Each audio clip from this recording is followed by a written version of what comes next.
For you to lead us out of Babylon. For I was just a boy when I came here. The generation which offended you has passed away. And now their children's children yearn to see a home they have never known. You have spoken through your prophet Jeremiah. When 70 years are completed for Babylon, I will come to you and fulfill my gracious promise and bring you back to this land. My heart glows with excitement that now that time has come.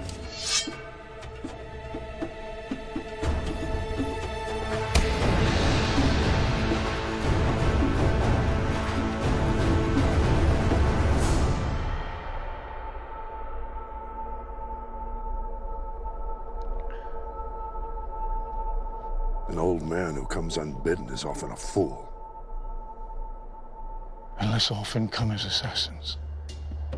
Perhaps a foolish assassin. Forgive us, my king. Do you know whom you address? He's the king of Babylon, ruler of the four quarters of the earth, Kurush, in the old Persian tongue. He has seized by might of arms the birthright which would otherwise have been denied him. He is Cyrus the Great.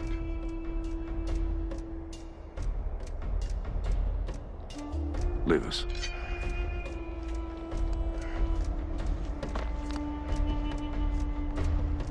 Who are you, old man?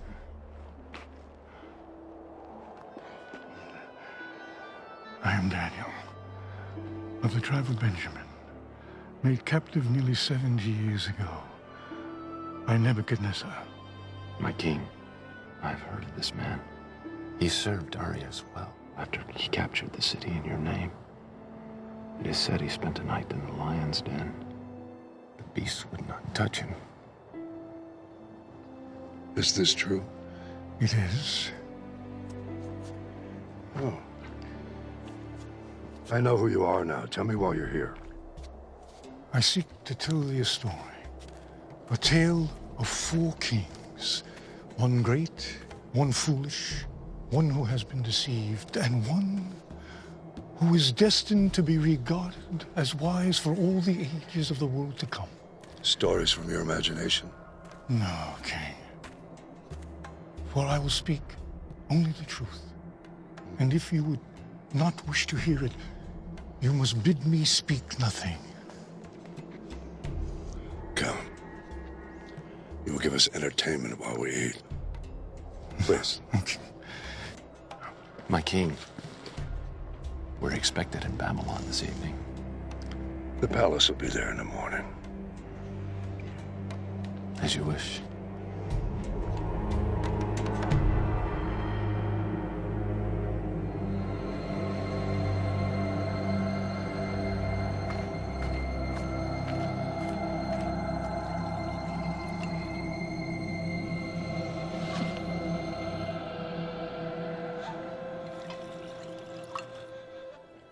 I cannot, O king.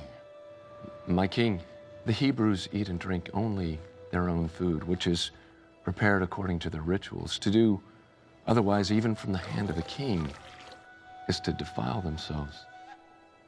You promised me a tale. Four, in fact. I delayed my journey to listen. I will hear them now. So be it, my lord. The first king I will speak of is Nebuchadnezzar, king of Babylon. When I was just a boy, He threw down the Assyrian Empire, my people's ancient nemesis. But the destruction of Israel's enemies brought us no relief, because in the 3rd year of Nebuchadnezzar's reign, he turned his gaze upon Jerusalem and besieged it. And the Lord delivered the king of Judea into his hand, along with all of his officers, nobles, and administrators.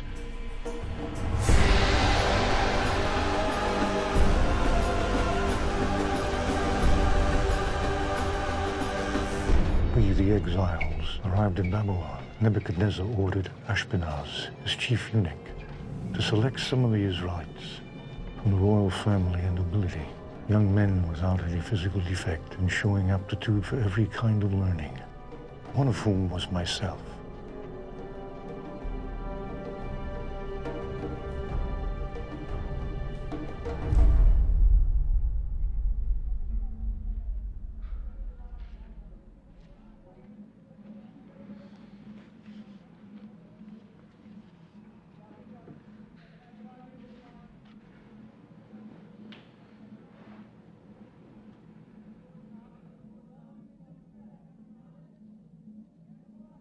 O Lord, Jerusalem has sinned greatly. Like a widow is she, once great among the nations, a queen among the people, has become a slave, her children captive before the foe. My eyes overflow with tears. For you, Lord, are righteous, yet we rebelled against your command. Comfort me, O Lord, comfort me and my brothers, and restore our spirit.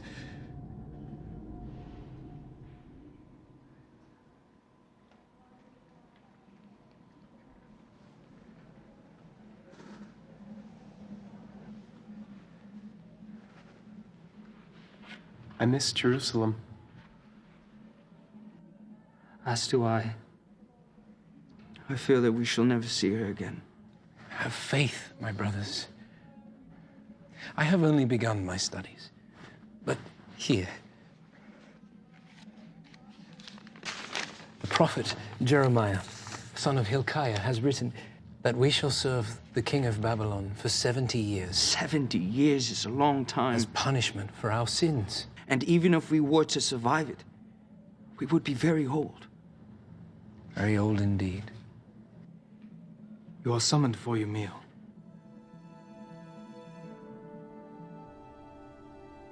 Why would they only take 10,000 of us and leave the rest of our people behind? Yes. Look at who they've taken. The scholars, the princes, our military leaders, and our families. It's the Babylonian way of conquest. You take away the leaders, and the rest can easily be governed. They've changed our names, hoping we'll forget our God, and our clothes, so we'll look like them. They've changed everything about us. We need to make each other a promise. Never to become like them. My brothers, such a promise is worthless, for we are but men. What we need to promise is to always love our God and be obedient to Him. And in so doing, what we become on the outside will not matter. Set it here.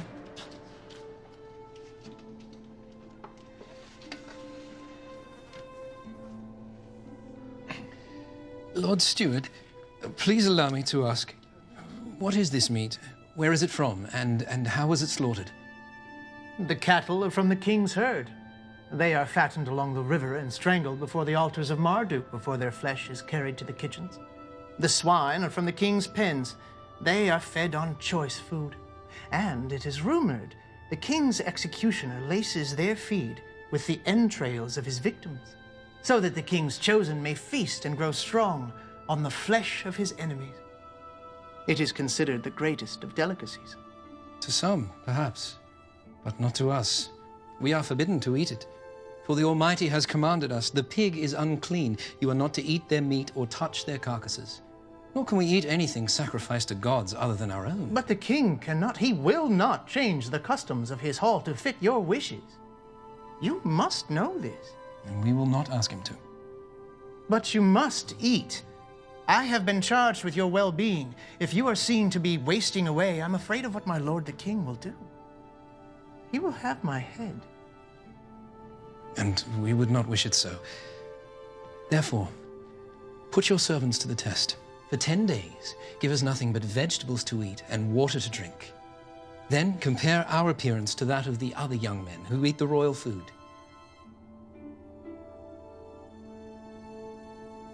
10 days. 10 days. And if, after that, your appearance is found wanting? Then we will do as you wish.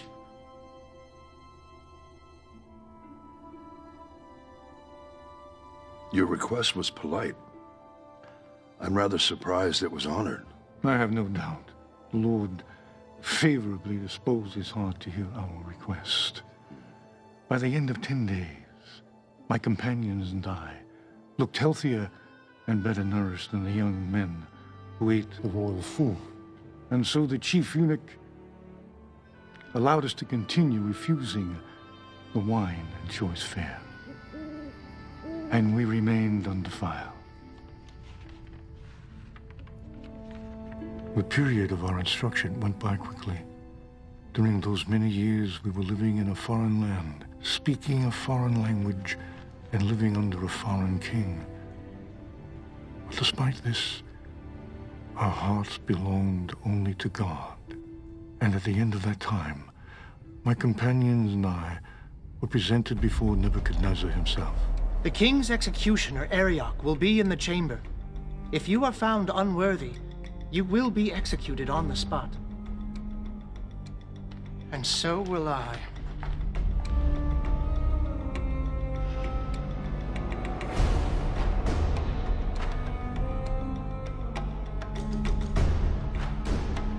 Lord King, I present you the princes of Judah, preserved by the right hand of your mercy and tutored by the left hand of your wisdom. They are come before you now for judgment as to their training. They are Belteshazzar, Shadrach, Meshach, and Abednego. Who am I? You are Nebuchadnezzar, son and heir of Nabopolassar, king of Babylon. You have destroyed Nineveh the mighty, seat of Assyria, and taken from her hand the scepter of nations. You are the commander of commanders and king of kings, from the rising of the sun unto its setting in the western sea. And beneath heaven there is none more powerful than thee.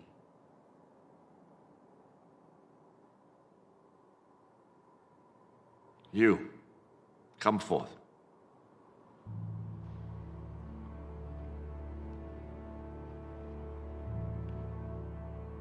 Why should I allow you, sons of my former enemies, to serve in my court? Because you have spared the lives of our people who were delivered into your hand. And because the word of the prophet Jeremiah has come unto us, saying, this is what the Lord God Almighty, the God of Israel, says to all those carried into exile from Jerusalem to Babylon: build houses and settle down, plant gardens and eat what they produce, marry and have sons and daughters. Also, seek the prosperity of the city to which I have carried you into exile. Pray to the Lord for it, for if it prospers, you too will prosper. This is good. So now even your God commands you to serve me. I have no need of lapdogs. Would you dare to tell me the truth, even if you knew it would displease me? Lord King, it must be so. I will speak only the truth. And when you would not hear it, you must ask me nothing.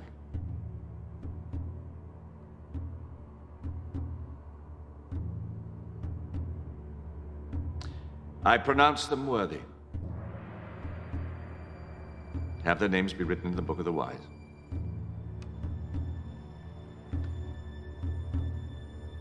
Nebuchadnezzar's questioning showed wisdom.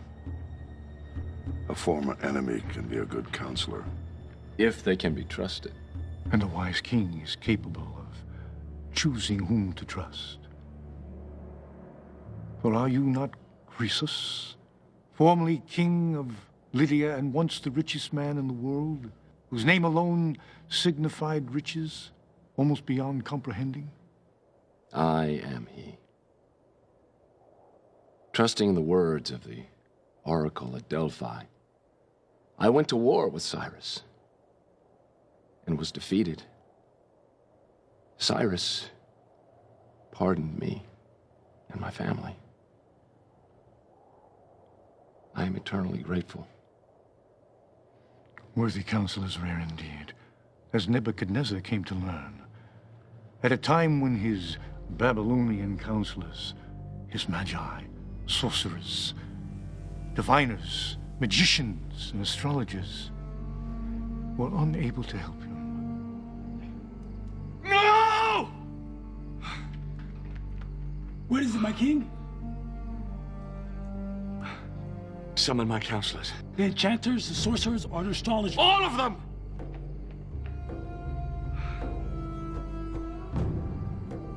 O king! Your wisest subjects have arrived. Command, and it is done. I've had a dream that troubles me. I need to know what it means. O king, tell your servants your dream and we will interpret it for you. No. What need I of wise men who are not wise, Astrologers who read nothing in the stars? Magicians who perform children's tricks? Sorcerers who divine nothing except what I tell them? No. It is enough for the king to dream his dreams. It is up to you to discern and interpret them. But, my lord, if only you would tell us your dream, we could interpret it, as we have always done. Always! I know you're trying to gain time, or trick me into revealing what I've seen. Either way, I'll have none of it. But there's no man on earth who can do what the king asks. No king ever asked such a thing before. Only the gods could know these things. And when we ask, they don't answer. Well, I suggest you try and get them to answer. Or beg that they endow you with the necessary skills to divine it on your own. For as I am king, I swear that when the sun rises, if my dream is not made known to me, along with its interpretation, you will all be made shorter by the height of your heads. You may withdraw. Now!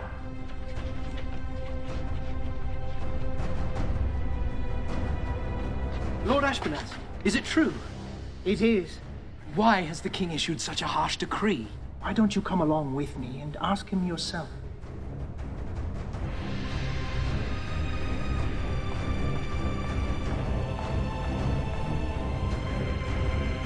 Lord King. What? Belteshazzar requests an audience. Speak. O king, live forever. I have heard your decree, and I understand that I shall fall beneath the blade if your dream is not made known and interpreted. I ask only for more time, that I might withdraw for a while, my friends and I, to pray to our God, and see if he might not make the dream known to us. The time is fixed and cannot be altered. Sentence is to be carried out at sunrise. You may withdraw. So long as you return at dawn, as your fate and that of the others is one and the same. And when you return, be sure to bring your companions with you. Shall I send guards along, my king? No. No, if he says he'll pray, not flee. That much, at least, I'm sure. Even if we were to flee the city, the whole world would have been against us. Not that it mattered. I had given my word and intended to keep it. I would pray and hope that the answer came. Prepare to bind the prisoners. Once the sun rises, there could be no delay. Bring forth the counselors!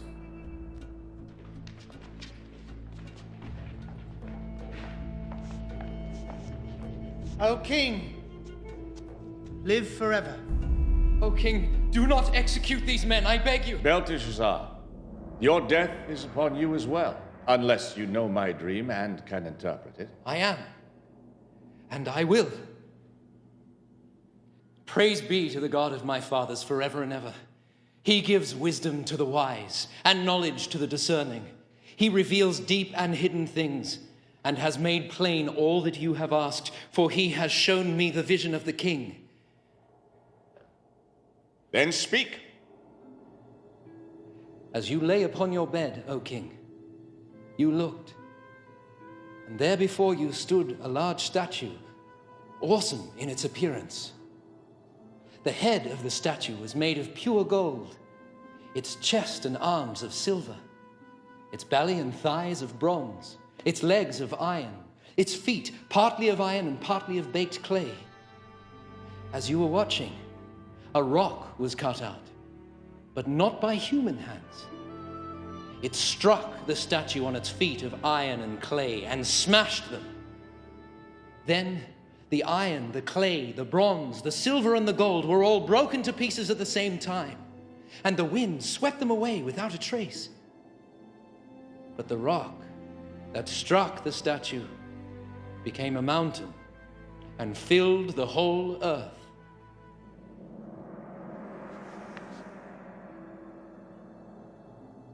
You have done what I was told was impossible. This mystery has been revealed to me not because I am wiser than other men, but because God wishes you to understand the meaning of your dream.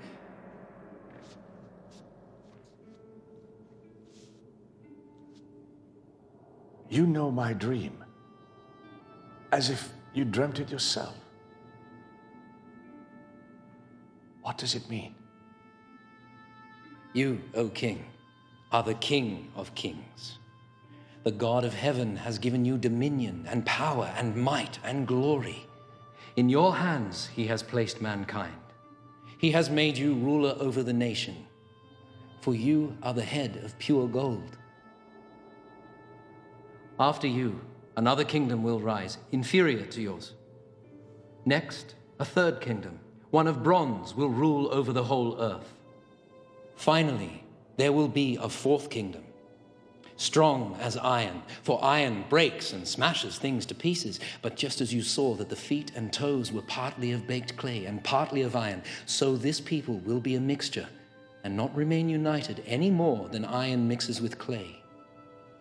And in the time of those kings, the God of heaven will set up a kingdom that will never be destroyed.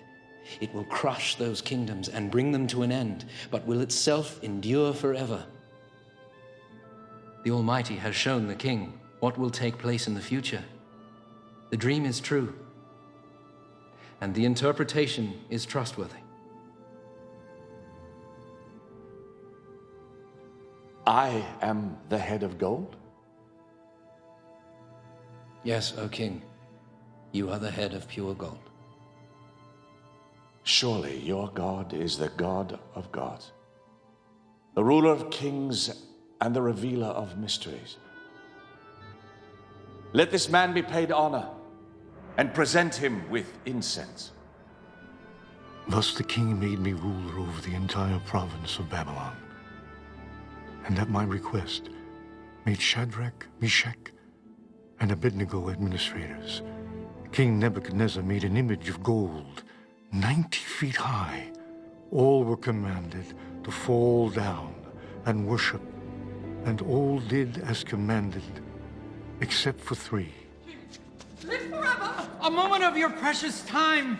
As your dutiful servants, we know the law, that when the horn sounds, we all bow down And worship your image. But these Jews, whom you have set over the affairs of the province of Babylon, pay no attention to you, O king. None.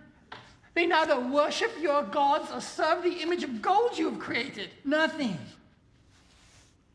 Is this true? You refuse to worship my statue? O king, we do not need to defend ourselves before you in this matter. Really? Then you shall be thrown into the furnace, and no god will save you from my hand. If we are thrown into the blazing furnace, our God will defend us from it. And if he does not, We want you to know, O king, that we will not serve your gods or worship the statue of... Enough!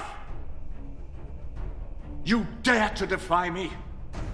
Let the furnace be heated sevenfold. Bind them and cast them into the fire.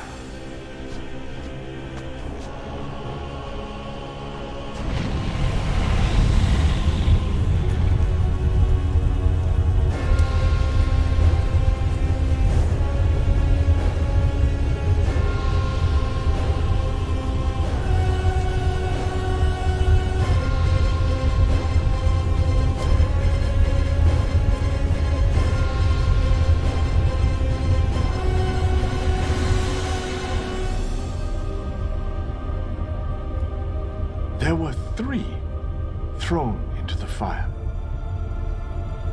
Certainly, O king. But now I see 4.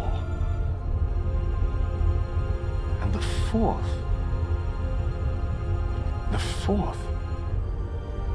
looks like an angel of the gods. The fire has not harmed your bodies. Not a hair is singed. Your robes, there's not even the smell of the fire on you.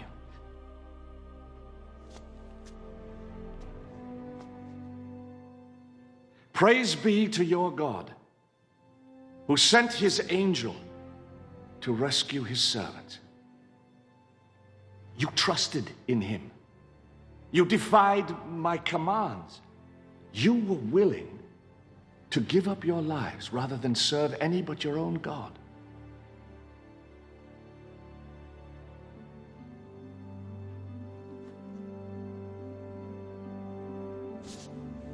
Therefore, I decree any who speaks ill of the God of Shadrach, Meshach, Abednego will be cut into little pieces and his house turned to rubble. For no other God can save in this way. And for a time all was well, until Nebuchadnezzar's sleep was troubled yet by another dream. It seems like Nebuchadnezzar's life was rife with dreams and prophecies, much like my own has been. Before I was born, my grandfather, Astyages, was troubled by a dream where a flood, beginning near his throne, was overflowing the whole earth. When he went to his astrologers and his diviners for an interpretation, they told him that his grandson was destined to one day usurp him. So he sent his daughter Mandane into exile, and when a son was born to her, he conspired to have it stolen and exposed on a hilltop to die. But a shepherd, whose wife had recently given birth to a stillborn child, persuaded her husband to trade her dead infant for the living, and the shepherd raised the boy as his own. The king, upon being presented with the dead infant, repented of his crime. He didn't learn until 10 years later that the boy was actually alive, at which time he pardoned the boy and restored him to his rightful parents. And for a time, the matter was forgotten. Until one day, years later, when you marched into your grandfather's city at the head of your troops and seized the throne of Medea, taking the old man captive, and the prophecy was proven true. Old Astyages, he knew of the prophecy, but he was powerless to overcome it. As all men are powerless to prevent their fate, if the prophesizing be true. Listen then, as I tell of the prophetic vision that led to Nebuchadnezzar's madness. For when he dreamed that great dream, his enchanters, sorcerers, and astrologers were once again unable to interpret the vision. When I was asleep, I had a dream which made me afraid. The images I saw terrified me. Belteshazzar, I looked and saw before me a tree in the middle of the land. The tree grew strong and tall. Its top touched the sky. And it was visible to to the ends of the earth. Its leaves, they were beautiful. Its fruit was abundant. The beasts of the field took shelter under it, and the birds of the air lived in its branches. And from it, every creature was fed. Then I looked again, and I saw a messenger coming down from heaven. And he cried out aloud, "Cut down the tree, trim off its branches, strip its leaves, scatter its fruit. Let the beasts flee from under it and the birds fly from its branches. But let the stump and its roots, bound in iron and brass, remain in the ground, in the grass of the field. Let it be drenched by the dew from heaven. Let it live with the animals of the earth, and let its mind be changed from that of a man to the mind of an animal." This is the dream that I had. What does it mean? My lord, if only the dream applied to your enemies, and its meaning to your adversaries. The tree which you saw, which grew large and strong with its top touching the sky, you, O king, are that tree. You have become great and strong. Your greatness has grown until it reaches the sky, and your dominion extends to the distant parts of the earth. But you saw a messenger, a holy one, coming down from heaven, saying, "Cut down the tree and destroy it, but leave the stump bound with iron and bronze in the grass of the field, while its roots remain in the ground. Let him be drenched with the dew of heaven. Let him live like wild animals." This is the interpretation, O king. And this is the decree that the Most High has issued against my lord the king. You will be driven away from people and live with the wild animals. You will eat grass like cattle until you acknowledge that the Most High is sovereign over the kingdoms of men and gives them to anyone he wishes. The command to leave the stump of the tree with its roots means that your kingdom will be restored to you when you acknowledge that the Most High rules. Therefore, O king, be pleased to accept my advice. Renounce your sins by doing what is right, and your wickedness by being kind to the oppressed. Seek the Lord while he may be found. And it may be that your prosperity will continue. But the memory of kings is often short. And 12 months later, when the king was walking on the roof of the royal palace of Babylon. In all the world, is there anything like this? No, my king. My great wall, which, mountain-like, cannot be moved, I've made with mortar and brick. Its foundations I've placed upon the very bosom of the underworld. Its top I've raised mountain high. Is this not the great Babylon that I have built as my royal palace with my mighty power for the glory of my majesty? His words were still on his lips when a voice came down from heaven. Nebuchadnezzar, for your arrogance and your failure to give glory to the Most High, your authority is stripped from you. Go now from this kingdom which you claim. Your mind shall be reduced to that of an animal, and you will wander the land until you acknowledge the glory of God as above your own. Immediately, what had been said about Nebuchadnezzar was fulfilled.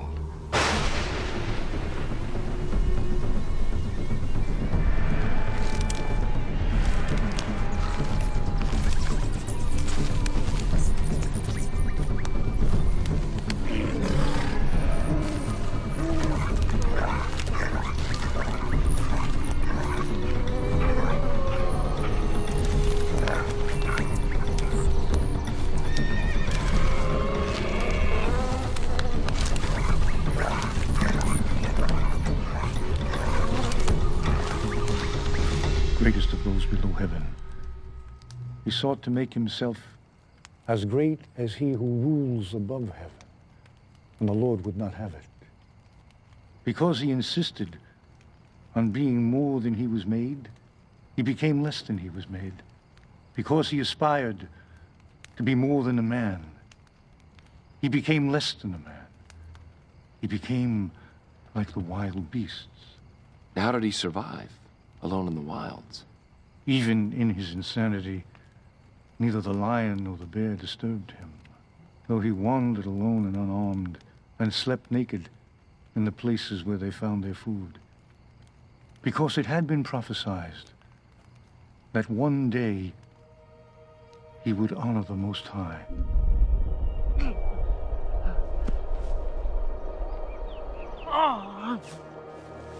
For 7 years he ranged the wild lands of Babylon.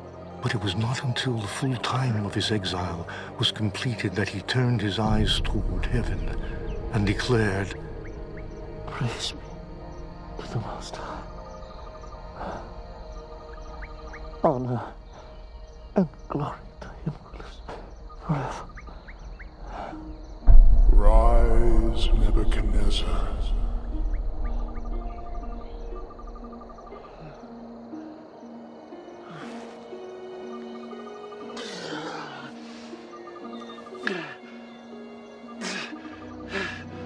For his dominion is an eternal dominion. Before him, all the people of the earth are regarded as nothing. He may do as he pleases with the powers of heaven and all the people of the earth. And no one may say him nay. No one may say him nay.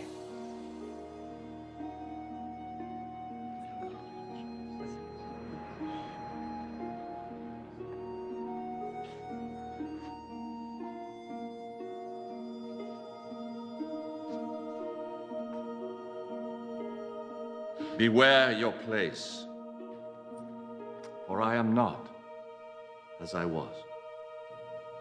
Let it be recorded that I, Nebuchadnezzar, do praise, exalt, and glorify the King of heaven, because everything he does is right, and all his ways are just. And those who walk in pride, he is able to humble. And so Nebuchadnezzar returned to his throne. But eventually he was gathered to his fathers, and a series of new kings came to the throne, none lasting more than a short time. You're about to tell about the downfall of Babylon, are you not? I am. Well, at last we come to the part of the tale where I have some knowledge to share. For though I had conquered from east to west, Babylon was the last to resist me, and I dreaded its siege. For Babylon's wealth had allowed her to lay in enough grain to last for years, and her towers, walls, and gates were so formidable that even untrained men could defend them with ease.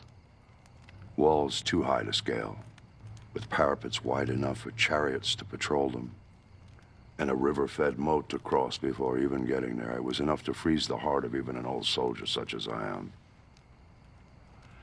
Then one night as I lay on the ground, courting sleep that would not come, a thought came to me. From whence it came, I do not know. Like some spirit of God whispered it in my ear. But the river Euphrates, which flowed down to Babylon, raised above its natural level, hemmed in by dams and dikes. But if dams were opened full and the dikes were broken, the river, which ran straight through the heart of the city, would fall to nothing. An army poised and ready to strike could march into the city on its dry riverbed, underneath the gates designed to repel ships when the river was at its normal level. And I suddenly realized I'd been given a key to defeat the mighty Babylon. It was as though in all the world, Throughout all of history, I was the only one that had the thought. All it required was the right moment to act. A night when every man in Babylon, from the least to the king himself, would drink himself ill in honor of their gods, who were naught but worthless idols and could not protect them. Listen, O king, and I will tell of the second king of my story, Belshazzar, king of Babylon, both foolish and wicked of equal measure.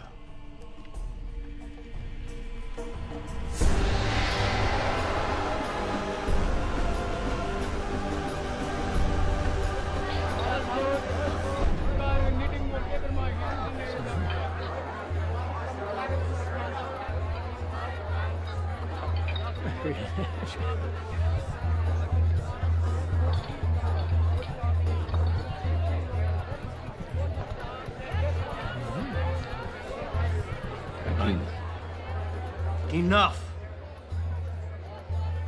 We still have our threefold walls with their battlements. And within our granaries, we have grain enough to endure a siege of 10 years. Our watchmen have seen the Persians digging, my lord. They seem quite concerned about this, my king. Yes, yes, they will look to build a siege ramp against the city. But first, they must build a causeway across the moat. That alone will take months. In the meantime, let us feast and toast Marduk, the patron god of Babylon. Marduk!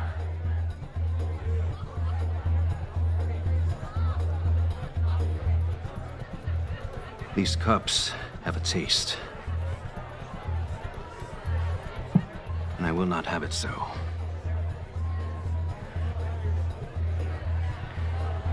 Bring me the golden vessels from the Temple of Jerusalem. But my king, is it wise to use the vessels? My king, these cups are considered sacred. Are they not, my king? Perhaps in Jerusalem! By that pathetic desert deity of Judah. But here they are spoiled for our gods. And they would have me use them as I see fit. Bring them!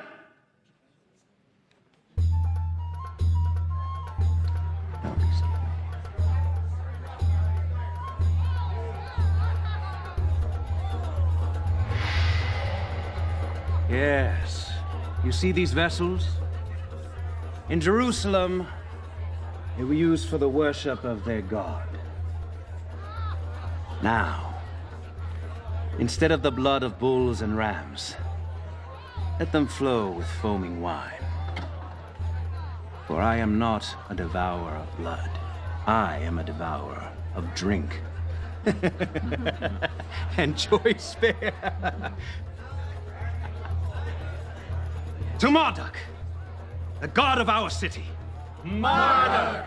And to our idols of gold and silver, bronze and iron, wood and stone, partake of our pleasures and protect our city.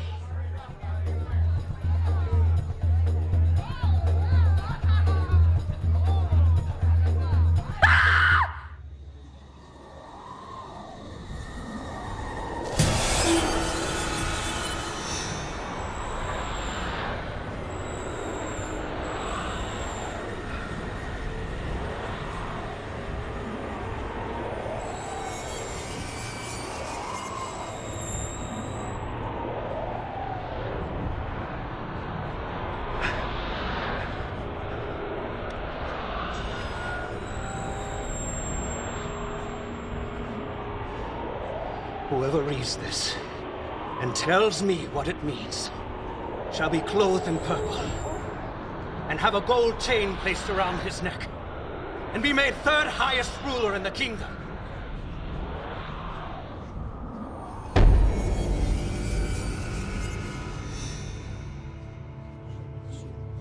And all the king's wise men came in, but they could not interpret the inscription or tell the king what it meant. So Belshazzar became even more terrified. A Judean once told Nebuchadnezzar, your forefather, of his dreams. He succeeded when everyone else had failed.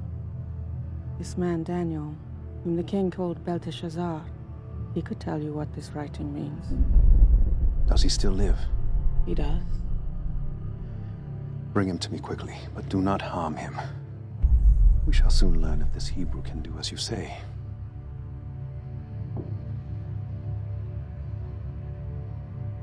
Nothing, it would seem, is too sacred not to be profaned under the influence of wine. Nothing.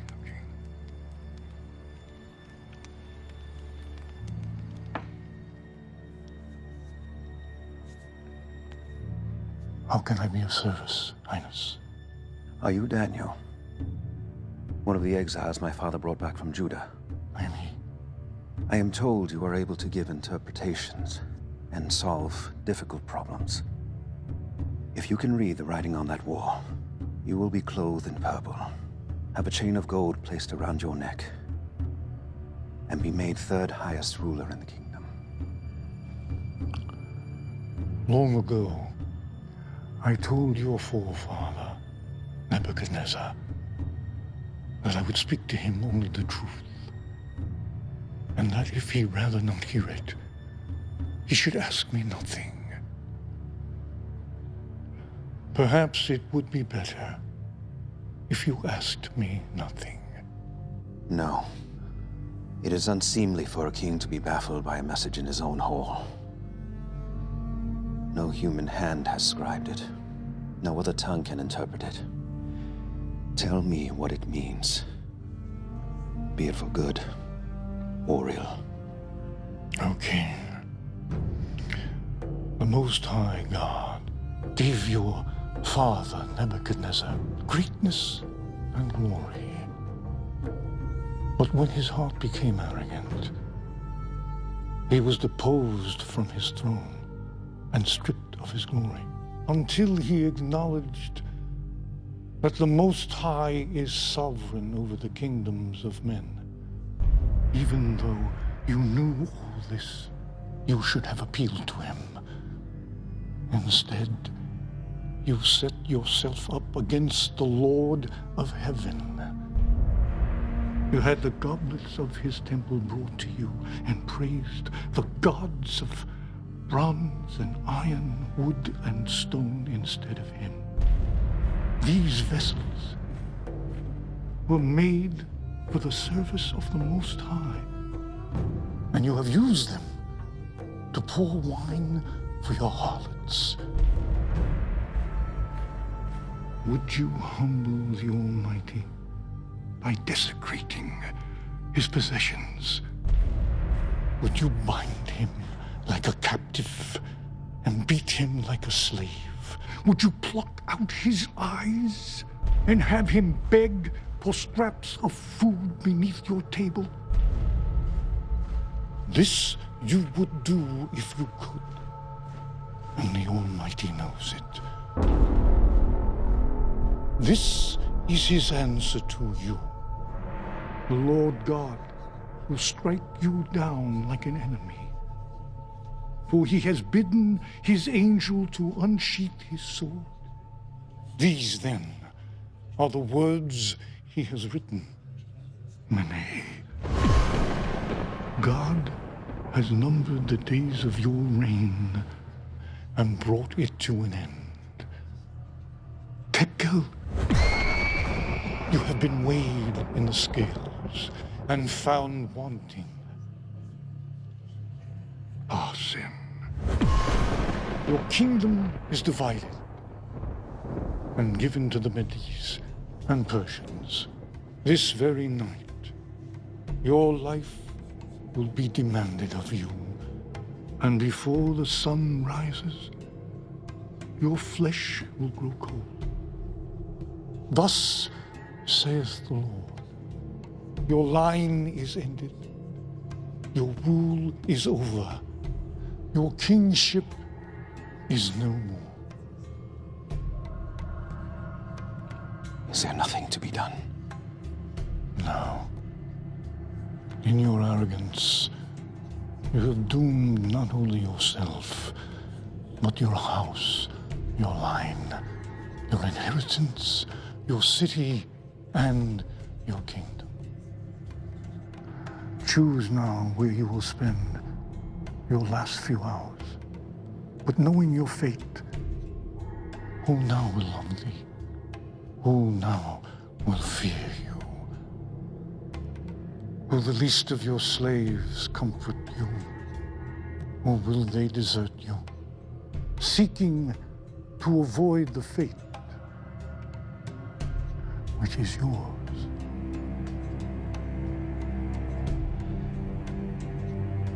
Let it be as I have commanded. Let this man be clothed in purple. A chain of gold placed around his neck. For I am not dead yet.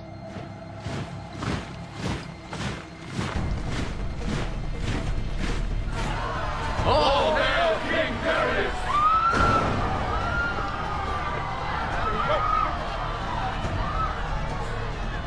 I am King Belshazzar of the Babylonians. Unharm me! Surrender or die! Never!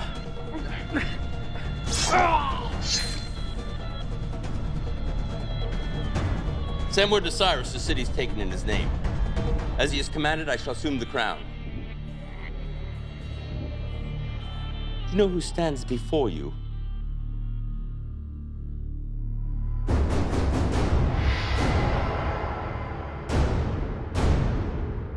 You are Darius, a Mede Persian, uncle and father-in-law to Cyrus, who has, by stratagem, taken this city. By right of conquest, you are now her king. Yes. And you're an official of Babylon. Why should I not kill you? It is true I served Babylon in the days of Nebuchadnezzar, whom I served truly and well.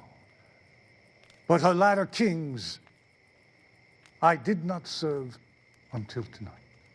How is this possible? It is a reward for letting Belshazzar know that you were about to take the city. Who told you? Have we a traitor in our ranks? It was revealed to me by my God, who sent his angel to scribe the writing on that wall. It is true. He read the inscription and revealed the message. He told the king that he would die this very night. Though brought here as an exile in my youth, by birth I am a Hebrew, from the kingdom of Judea, and I serve the God of my forefathers. The Most High reveals to me what he sees fit. Am I to believe your God revealed my coming to you? If I was to lie, would this be the lie I would choose? Who else could have revealed your deepest secret and known ahead of time that you would succeed, or known with certainty that you would slay Belshazzar? And how could you have done so if the Lord had not decreed it? For is it not by the hand of the Most High that both victories and disasters come?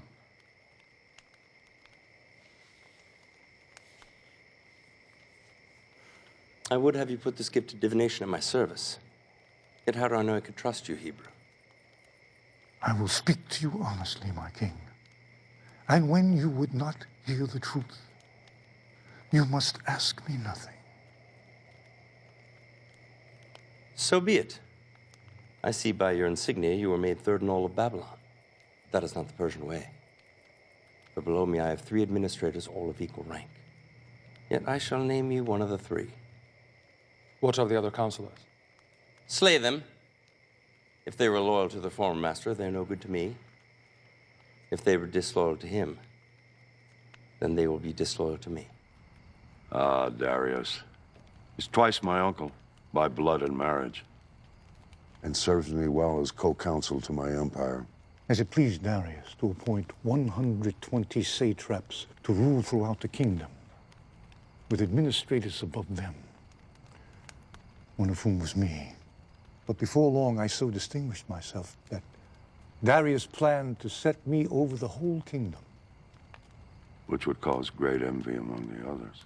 Yes, O king. So they called a meeting in secret to plan for my destruction.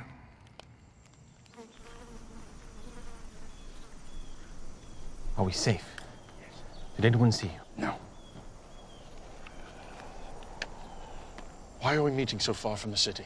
Do you think it would be wise for this meeting to be overheard by anyone? Are you sure you weren't followed? Not unless whatever's following has wings. We don't have much time. Daniel being put over us, if we allow it to stand, means our demise. Once he is in charge, he'll be looking into everything we do. Perhaps we should eliminate him. How? A hunting accident. He doesn't hunt. A sudden illness or a drowning. Who would believe it? Maybe we can ensnare him. How? There is no corruption in him, nor any negligence. He is as diligent as he is skillful. There must be some way. He claims he's so effective because 3 times a day his heart inclines to the city of God. There's a spirit of excellence in him. In every test he has proven faithful. No one is that honest. On the contrary. I had a man try to bribe him once, and a very generous bribe at that. He would have no part of it. Such a man is dangerous. How long before he learns that we've been generous with ourselves and covered the thefts with false accounts? We'll never be able to find any basis for charges against him unless it has something to do with that god of his. That invisible god of his. No altars, no shrines, no idols, laying claim to every good thing, yet somehow not responsible for the bad. I've seen him, praying before his window, on his knees, facing Jerusalem, morning, noon, and night, always the same. Then perhaps we need to make him stop. He won't do it. Then perhaps we need to make sure he continues. You say there is nothing anyone can do to stop his prayers? No, nothing. What if the penalty for this devotion of his was death? If we could forbid his prayers for an entire month under penalty of immediate execution? Don't be ridiculous. He'll just stop praying. No, he won't. I know him. He can't keep himself from praying to that god of his for 1 day, let alone a month. Well, I still don't see how it'll ever work. The king knows that Daniel and his people pray continuously, and only to one god. Which is why we need to disguise our purpose. More fitting testimony to your honesty could not have been made. Had there been any infidelity in your record, they would have discovered it. Indeed, they could find nothing amiss in my work, either willfully nor through negligence or lack of care. So they tried to trip me up with my prayers. But since worship of the Most High was not prohibited by the laws of the realm, they had to conceal their purpose, like poison in a cup of honeymead. O king, it has come to our attention that There are those among your subjects who still cling to the old gods of Babylon, in the hopes that their line of kings may yet be restored. and have not submitted to your rule. Who are they? That I may bring them before me and destroy them. It is not that simple of a matter to detect them, O king, for they are devious and work to hide their treasonous thoughts. And have you come before me without a plan for discovering them? We would dare not do so, O king. Indeed, we have labored to construct a plan whereby the loyalty of all may be tested. Then speak of it. If, O king, you were to issue an edict that none in Babylon, nor anywhere in the empire, may pray to anyone, be it to God or man, except to you for a period of 30 days. But what of the gods of Persia whom I serve and obey? Well, you alone, O king, would be free to pray to them and offer them sacrifice. You would stand as a priest before all the peoples, and in this way ingratiate yourself to the gods themselves, because for an entire month, all of their worship would come from you. Thus, their worship will continue through you, and the old gods of Babylon will be starved for worship, lessening their power. How would you enforce such an edict? No one would be allowed to go before any altar or shrine for the entire period, except for you. And anyone found violating the decree would be thrown into the lion's den before sundown on the very day of the offense. In this way, their treason would be discovered and eliminated in a single stroke. I approve your plan. I, Darius, command it be made so. In anticipation of your approval, O king, we have taken the liberty of drafting the edict and bringing it along. Well done. Bring it here that I may fix my seal.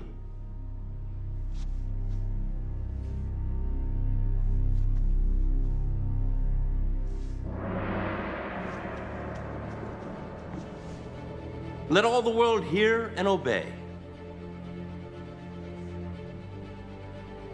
So Darius found no need to consider it further. Darius had a great deal of experience as a soldier, but very little as a ruler until Babylon fell. Once signed, the order could not be changed. Let every order be upheld, for the law cannot be countermanded, and the laws cannot contradict themselves. Let each law be fixed, unchangeable, for the king cannot err. And once a law is written, even the king himself cannot change it. Such is the law of the Persian. Daniel! The king's seal is barely dry. Already you have defied his law. You made your choice. You chose your God over your king. Take him away!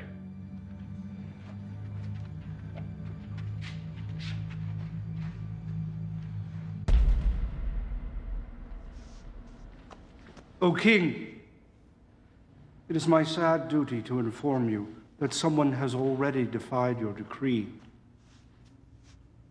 Bring him to me. Bring forth the prisoner!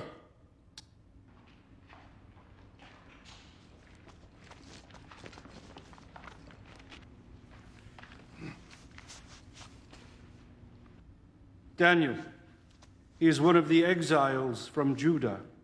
He pays no attention to you, O king, or to the decree you have put in writing. He still prays 3 times a day.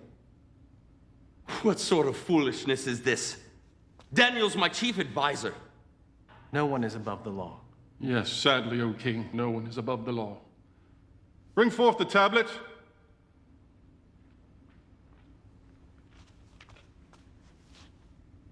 Is this not the edict from the king, signed with your own seal? Let it be known that for the next 30 days, anyone who prays to any god or man other than Darius the king shall be thrown into the lion's den on the same day the offense is discovered. By my hand and seal, Darius the king, ruler of the Medes and Persians.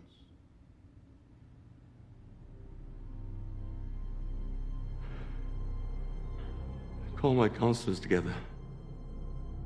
We will begin the trial. O king, live forever. There is no need of a trial. I am guilty. Knowing the king's command, I have disobeyed it. The commands of the king are immutable, and once uttered, cannot be changed. I shall command my wise men to make every effort to search out some reason that the law may be found unenforceable. I do not think they will find one. Let them search, O king, but only for a short time. Because your own law commands that sentence be carried out the day of the offense. Already, the shadows are starting to grow longer, and you have only until sunset. Darius was angry with himself for allowing himself to be fooled, seeing that their purpose was not for his honor and glory, but rather for my destruction. And so Darius had the law book searched to discover if there might be some legal way to spare my life.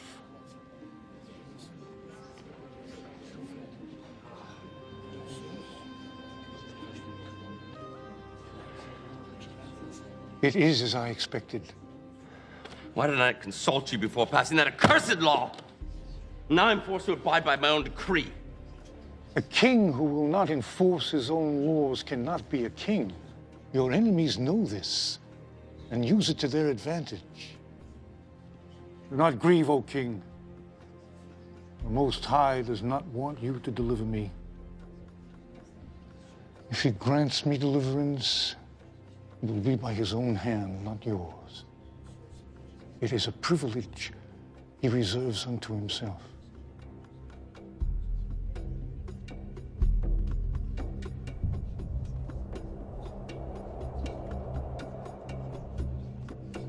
And now it is time, O King.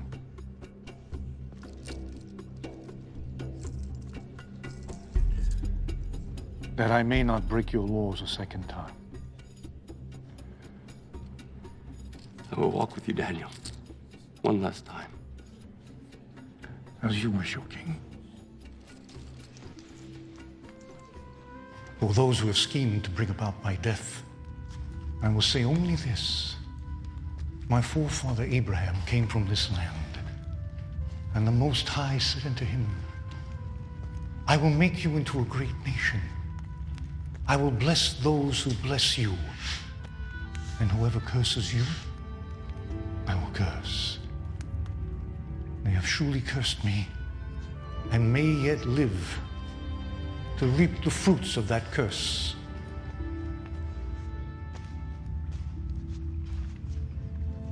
A cup of wine from the king's own hand. I cannot drink it, O King. It is blessed to your gods, not mine. Not so, Daniel. I have gone to your people and asked for wine which was blessed by them. From the cup I have poured no libation. One last gesture of friendship.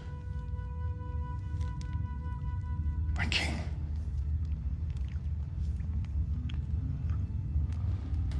Goodbye, my friend.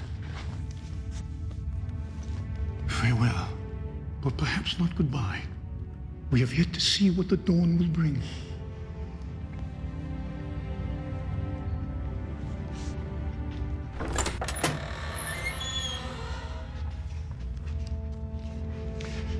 Hear, O Israel, Lord our God.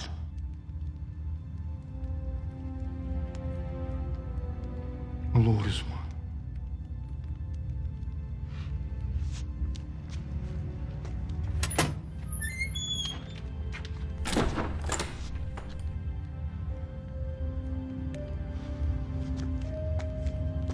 He is angry with us.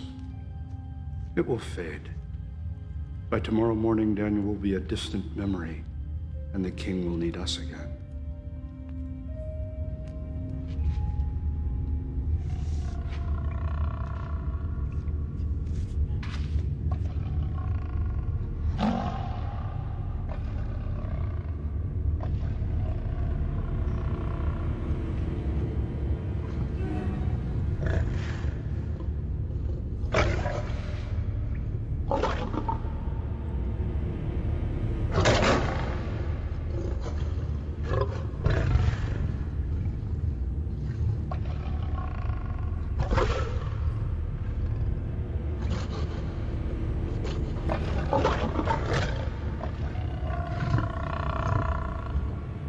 Have mercy on me, O God.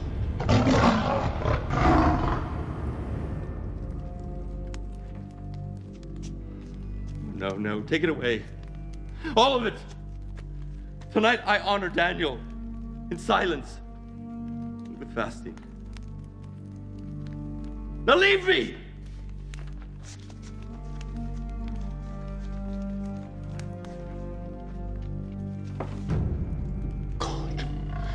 Have mercy on me.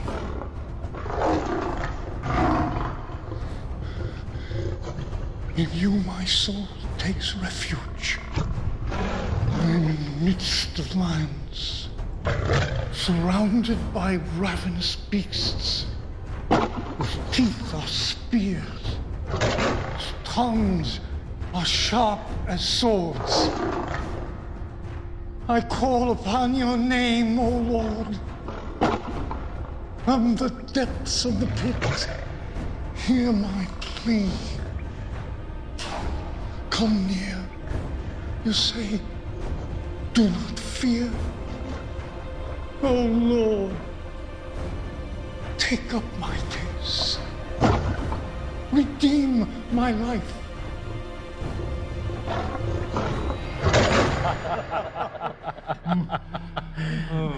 divine plan, my friend. A toast to the lions who show no partiality to a Hebrew over any other man.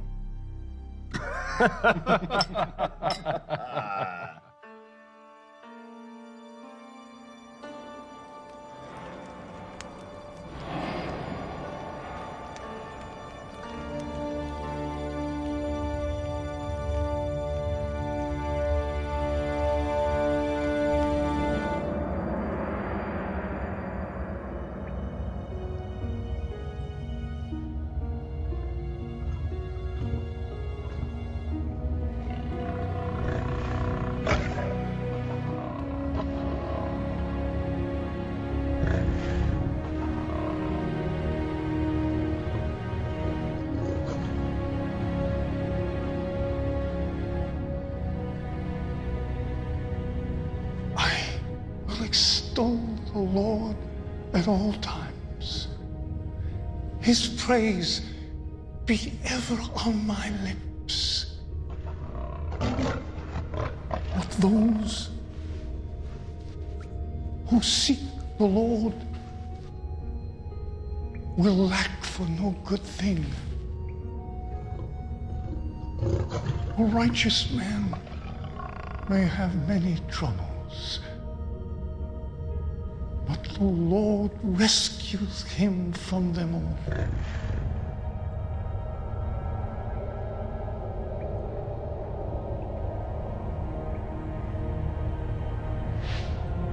You have rescued me from the mouth of lions, and I will declare your name to my brothers in the congregation. I will praise you. Out of my way! Daniel, servant of the living God. Has your God been able to save you?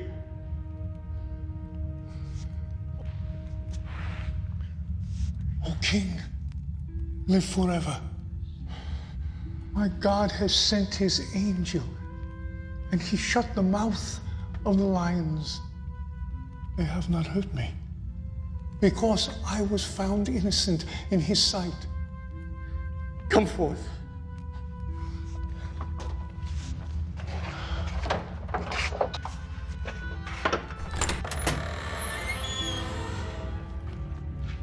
Behold, there is no sign of wound on him, for he has trusted in his God. Surely your God is above all men, for while you were in the lion's den, you were in his hand. How much must the man pay if he steals another man's treasure? With his hands, perhaps. But what if that man who is robbed is the king, and the treasure is prized possession? Is there any penalty less than death which will do? If so, speak now and let me consider it. But, O King, he is a Hebrew. Why should you put such trust in him? This Hebrew is the greatest treasure I possess. He speaks to his God, and more importantly, his God speaks to him. You have deceived me as to your purpose. You fashioned my own words as a snare about my feet, knowing my edict could not be reversed. But the living God, the God of Daniel, has delivered him out of my hand. For 6 days they have hungered, but today they shall feed. No, no, no, no, no, no,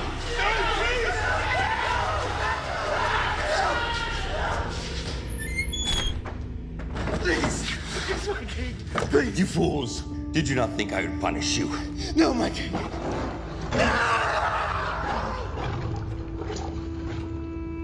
They have spread a net for my feet. I was bowed down in distress. They have dug a pit in my path, but they have fallen into it themselves. I, Darius, issue a decree that in every part of my kingdom people must fear and reverence the God of Daniel. For he is the living God, and he endures forever. His kingdom will not be destroyed. His dominion will never end. He rescues and he saves. He performs signs and wonders in the heavens and on the earth.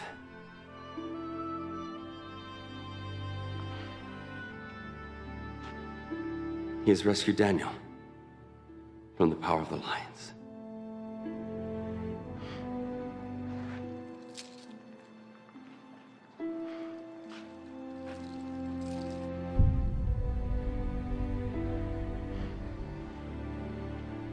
And so I served Darius throughout his reign. However, my heart still longed to see Jerusalem. For 70 years I had waited, and I knew our time was near.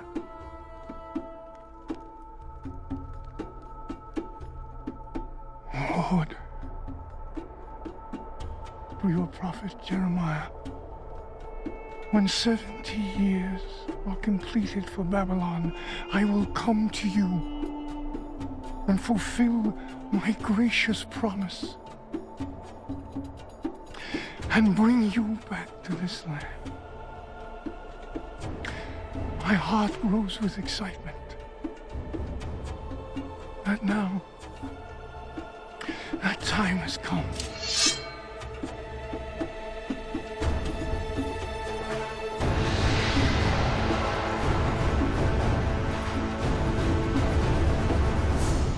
And so your journey has led you here.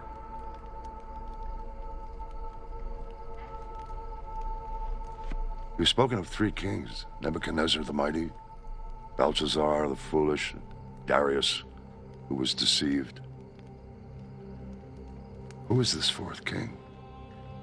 It is he of whom these scrolls speak. It is one chosen by the Most High to perform great and mighty deeds. Before he was ever knitted in his mother's womb. Hear then, O king, the words which were written more than 150 years ago. For these are the words of the prophet Isaiah, son of Amoz. From the east, I summon a ravenous bird of prey from a far-off land to fulfill my purpose.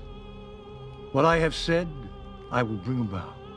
What I have planned, that will I do. A bird of prey.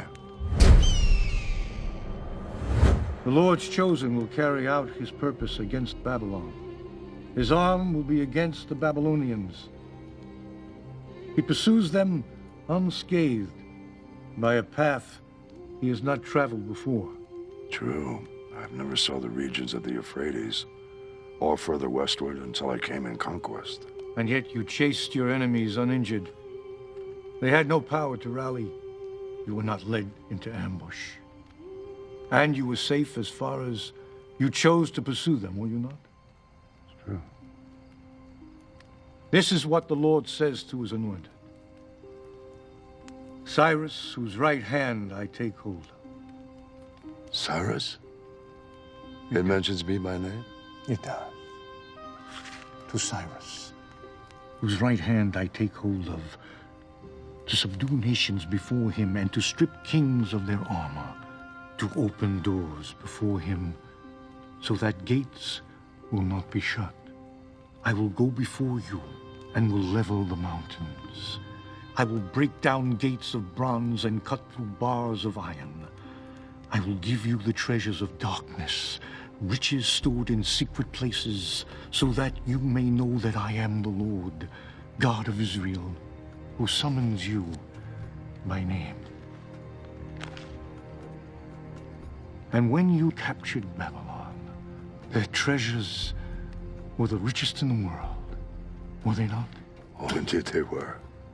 And Croesus will testify. Yes, quite the most magnificent. O king, if I may, Please continue. Cyrus, for the sake of Jacob, my servant, of Israel, my chosen, I summon you by name and give you a place of honor. Though you do not acknowledge me, I am the Lord. I will strengthen you, though you have not acknowledged me, so that from the rising of the sun to the place of its setting, men may know there is none beside me. I am the Lord. There is no other. And do you understand that the Most High has the power to raise up kings and to throw them down? Yes, I do. I profess it. And that you, O king, like a polished arrow, hidden in the quiver of the Almighty, carefully preserved for its day of use. Yes. How is to explain my unlikely birth, or my survival, or successes? How else might it be explained? All my life, I had always thought of myself as favored by my gods. Is it possible that I've been favored by yours? You have answered your own question, O king. For nearly 2 centuries, the message in this scroll has awaited your coming. This is what the Lord says. I am the Lord, who has made all things, who alone stretched out the heavens, who spread out the earth by myself, who foils the signs of false prophets and makes fools of diviners, who overthrows the learning of the wise and turns it into nonsense, who says of Jerusalem, it shall be inhabited. Of the towns of Judea, they shall be built, and of their ruins I will restore them. Who says of Cyrus, he is my shepherd, and I will accomplish all that I please. He will say of Jerusalem, let it be rebuilt, and of the temple, let its foundation be laid. He even calls me a shepherd. I who was saved by a shepherd's hand. And I was raised in a shepherd's house. It's I who refer to myself as a shepherd of my people. Who else could have known this? The power of God or his prophet? 70 years are over, my king. 70 years since I was taken from the land of my birth. Babylon has been punished. You have punished her. Only one thing remains. For you to free her. O king, the words of the scrolls are in a tongue foreign to us. Should we not at least confirm them? No. Old friend, have you heard nothing? Do you not recognize the truth when you hear it? Or do you suppose this Daniel has spent a lifetime arranging events in the hopes of one day deceiving me? Your God has called me a shepherd, and so to your people I shall be, to rescue them from wolves and tyrants, to gather them gently, and to relieve them from bondage, and provide for their return. And so say I, Cyrus, king of the Persians, let Jerusalem be rebuilt. The Lord God of heaven has given me all the kingdoms of the earth, and has appointed for me to build a temple in Jerusalem, in Judea. Any one of his people among you, may his God be with you. Let him go to Jerusalem and Judea and build a temple of the Lord, the God of Israel. In all my years, I had never known envy. But that day, I came closer to tasting it than I ever have. For I would never see the temple I so yearned to see. However, my heart was joyous as my brothers and sisters departed on their journey home, while I remained in Babylon, awaiting the day when I too would be gathered to my ancestors. And remember me also, O Lord, and show mercy according to your great love